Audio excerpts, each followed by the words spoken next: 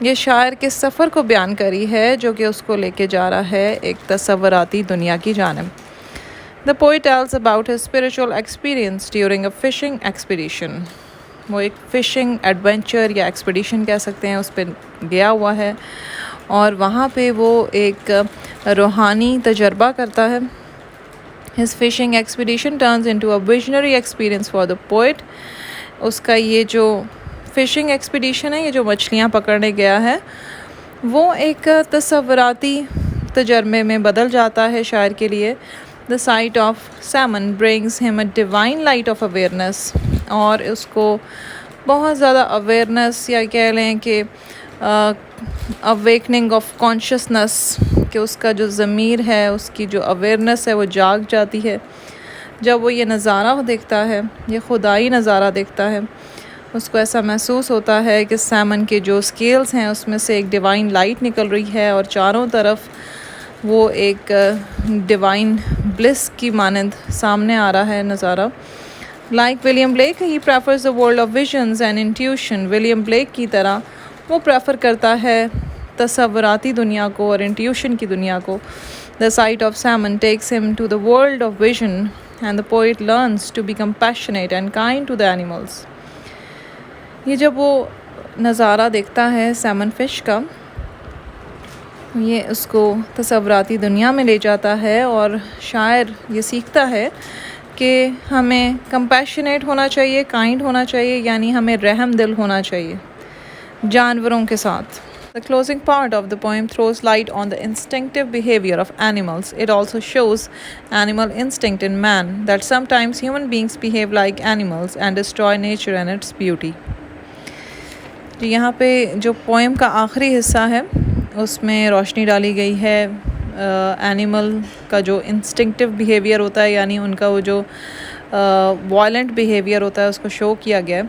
اور یہ بھی بتایا گیا ہے کہ کس طرح سے انسانوں میں بھی کبھی کبھی یہی اینیمل انسٹنکٹ، یہی وائلنس اور تشدد کا بیہیویئر موجود ہوتا ہے اور انسان بھی بالکل اینیملز کی طرح بیہیو کرنا شروع ہو جاتے ہیں اور وہ نیچر کو اور اس کی خوبصورتی کو تباہ کرتے ہیں. We came where the salmon was so many, so steady, so spaced, so far aimed. ہم وہاں آئے جہاں پہ سیمن فش بہت زیادہ تھی، بہت اسٹیڈی تھی، ان میں اسپیسنگ تھی اور فار ایمڈ تھے، یعنی ان میں ڈسٹنس تھا. The poet with native Lancasters reached a place where a number of salmon were swimming in a pond. شاعر جو نیٹو تھے، وہاں کے رہائشی تھے لینکاسٹر کے، وہ اس جگہ پہنچے جہاں پہ سیمن فش بہت زیادہ تھی اور وہ پونڈ میں سوئم کر رہی تھی. The poet says that the early morning of south of Yorkshire is always dark. شاعر کہتا ہے کہ جو صبح صادق کا وقت ہوتا ہے ساؤتھ آف یارکشائر میں، وہ ہمیشہ تاریک ہوتا ہے. The poet feels uncomfortable as the place is full of noise. شاعر جو ہے وہ بہت uncomfortable فیل کر رہا ہے کیونکہ وہاں پہ بہت زیادہ شور شرابہ ہے because of the drum beating of the people who have come for fish hunting. وہاں پہ لوگ ڈھول بجا رہے ہیں جو وہاں پہ مچھلی کا شکار کرنے کے لیے آئے ہیں. In these circumstances, the poet feels that the world would tumble and overturn slowly like a boat. وہ ایسا محسوس کرتا ہے جیسے پوری دنیا جو ہے وہ الٹ جائے گی، بالکل آہستہ سے، جس طرح سے ایک کشتی الٹ جاتی ہے. As he says, hung with the drumming drift of Lancasters till the world had seemed capsizing slowly. کہ یہ جو ڈرمنگ ڈرفٹ ہے لینکاسٹرز کی، یہ جو ان کی ڈرمنگ کی آواز ہے، یہ آہستہ آہستہ ایک دنیا کو الٹ رہی ہے، یعنی وہ اوور ٹرن کری ہے، ٹمبل کری ہے. The poet is standing waist deep water like some spiritual ritual. Here the silver glow of the salmon transforms into some divine line and heavenly bliss till it becomes a dazzle of blessing. شاعر جو ہے وہ دریا کے پانی میں کھڑا ہے اور کمر تک اس کا پانی ہے اور ایسا محسوس ہو رہا ہے جیسے وہ کوئی مذہبی عبادت کر رہا ہو، کوئی مذہبی پریکٹس کر رہا ہو. اور یہاں پہ جو سیمن فش ہے اس کی اسکیلز میں سے جو وہ سلور لائٹ نکل رہی ہے وہ اس طرح لگ رہی ہے جیسے یہ کوئی خدائی روشنی ہو اور اس میں وہ جنت کی روشنی اس کو محسوس ہو رہی ہے کہ جنت میں سے وہ روشنی نکل رہی ہو، اور یہ ایک بلیسنگ کی مانند اس کو لگتا ہے کہ یہ ایک چمکدار رحمت ہے. بلیسنگ ہوتی ہے رحمت. The poet is so impressed by the grandeur of the spectacle of the fish that he feels ecstasy. Poet جو ہے وہ بہت زیادہ امپریس ہو جاتا ہے اس نظارے سے کہ یہ اتنا شاندار نظارہ ہے، یہ مچھلی کو دیکھنا، سیمن فش کو دیکھنا، کہ وہ بہت زیادہ اس کو امیمنس اسٹرانگ فیلنگس جو ہوتی ہیں، اسٹرانگ ایموشنس جو ہوتے ہیں وہ محسوس ہوتے ہیں. He says, one wrong thought might be darkened, as if the fallen world and salmon were over. کہتا ہے کہ میں اگر ذرا سا غلط سوچوں گا تو سب کچھ ختم ہو جائے گا، جیسے کہ دنیا جو ہے وہ گر جائے گی اور جو سیمن فش ہے وہ ختم ہو جائے گی. He says that suspecting the vision can destroy the vision. وہ یہ کہتا ہے کہ اگر میں اس خوبصورت نظارے پر شک کروں تو یہ تمام کا تمام نظارہ تباہ ہو جائے گا جو کہ سیمن فش ریویل کری ہے. That salmon are revealing. He expresses his surprise at the glory of the creative power of the nature. وہ اپنی حیرانی کا اظہار کرتا ہے کہ اتنی شاندار ہے قدرت کی یہ کریٹیو پاور، یہ اس کی تخلیق کاری جو ہے اتنی شاندار ہے. The poet becomes aware of the mortal nature of the world.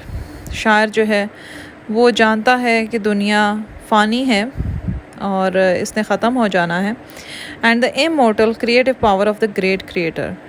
اور وہ یہ بھی جانتا ہے کہ جو گریٹ کریٹر یعنی خدا جو ہے اس کی یہ جو تخلیق کاری ہے یہ immortal ہے، یعنی لا فانی ہے، ہمیشہ رہنے والی ہے. He wonders at the sight of drifting purple plants. وہ حیران ہوتا ہے جب وہ دیکھتا ہے ان پودوں کو جو کہ ڈرفٹ کر رہے ہیں، دریا میں نظر آ رہے ہیں. وہ بالکل جامنی رنگ کے پودے ہیں. Suddenly something startling occurs. اچانک سے کچھ حیرت زدہ، کچھ حیران کن ہوتا ہے. The poet sees that the two bears come like men and dive like children and start eating salmons with their talons, he says. اچانک سے دو جو بیئر ہوتے ہیں وہ نمودار ہوتے ہیں کہیں سے، اور وہ بالکل ایسا لگ رہا ہوتا ہے جیسے وہ انسان ہیں. وہ ڈائیو کرتے ہیں بالکل بچوں کی طرح، اور پھر وہ سیمن فش کھانا شروع کر دیتے ہیں اپنے ٹیلنس یعنی اپنے پنجوں سے. He says، آگے ٹیکسچوئل کوٹ ہے، Two gold bears came down and swam like men beside us and dived like children and stood in deep water as on a throne eating pierced salmon off their talons.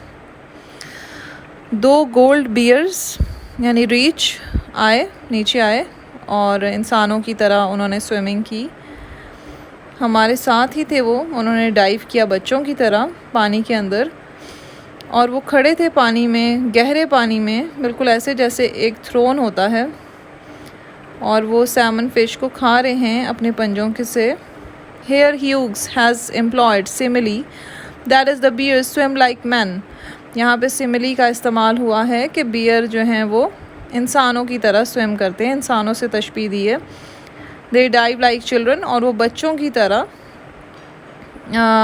Dive کر رہے ہیں، swimming کر رہے ہیں. یہ یہاں پہ سملی کا استعمال ہوا ہے، یہ آپ نوٹ کر لیجئے گا. In this way the poet gives a contrast between man and animal. اس طرح سے شاعر جو ہے وہ ایک ڈفرنس بیان کر رہا ہے، کنٹراسٹ کو شو کر رہا ہے کہ ایک اینیمل اور انسان میں کیا کنٹراسٹ ہے.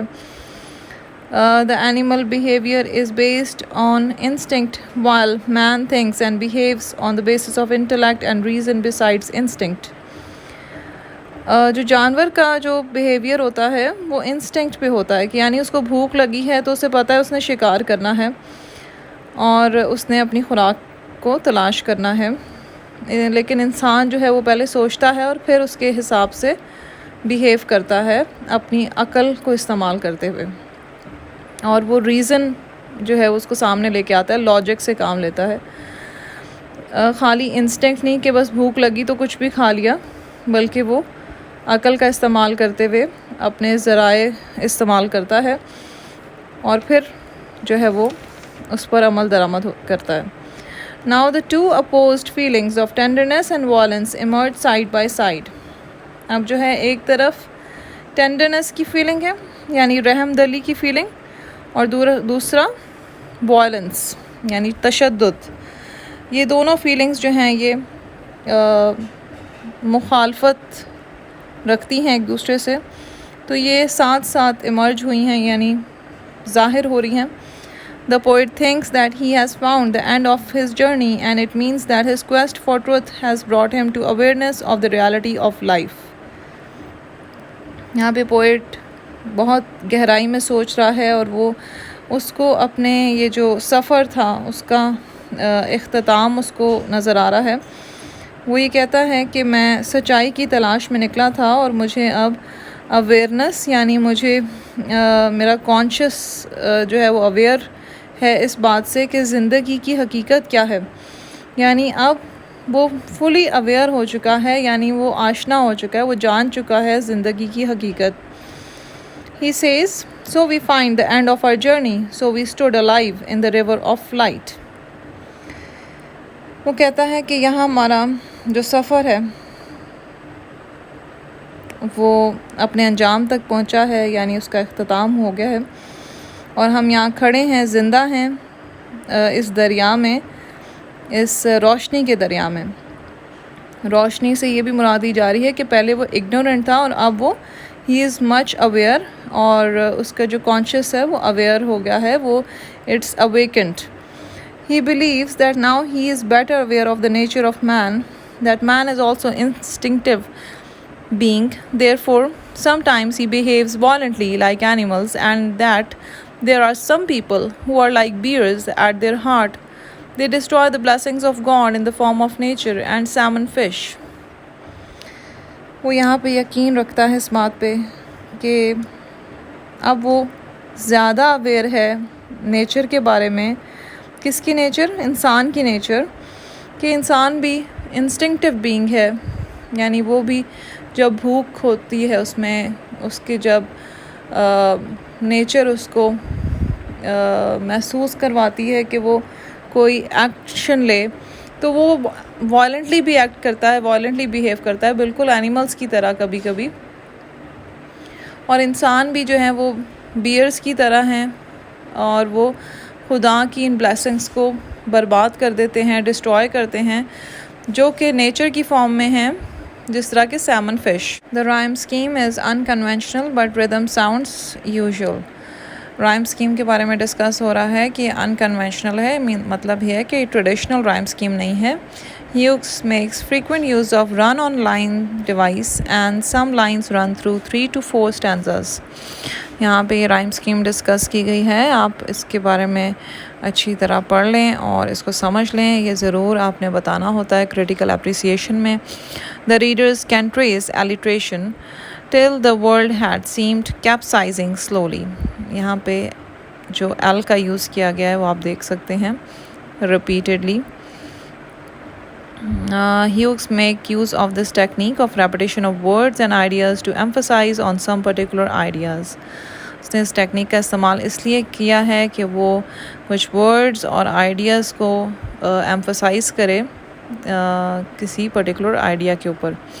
The repetition is evident in these lines. اب repetition آپ کو نظر آئے گی یہاں پہ اگلی لائنز میں. They came on and kept on coming. اب یہاں پہ repeat ہو رہا ہے came on, ٹھیک ہے. Then for a sign that we were where we were. We were بھی repeat ہوا ہے یہاں پہ. Among the creatures of life. یہ بھی creatures of life repeat کیا گیا ہے تاکہ اس پہ emphasize کیا جا سکے. Salmon are the symbol of the blessing of God. Salmon fish جو ہے وہ symbolize کری ہے خدا کی رحمت کو. Journey symbolizes the journey for truth. یہ جو سفر ہے یہ symbolize کر رہا ہے سچائی تک کے سفر کو، یعنی سچائی کی تلاش کے لیے جو سفر کیا جاتا ہے اس سفر کو symbolize کر رہا ہے. Bears symbolize instincts and violence. Bears جو ہے وہ تشدد کو symbolize کر رہے ہیں. The poet has made use of assonance when he says that came on and kept on coming.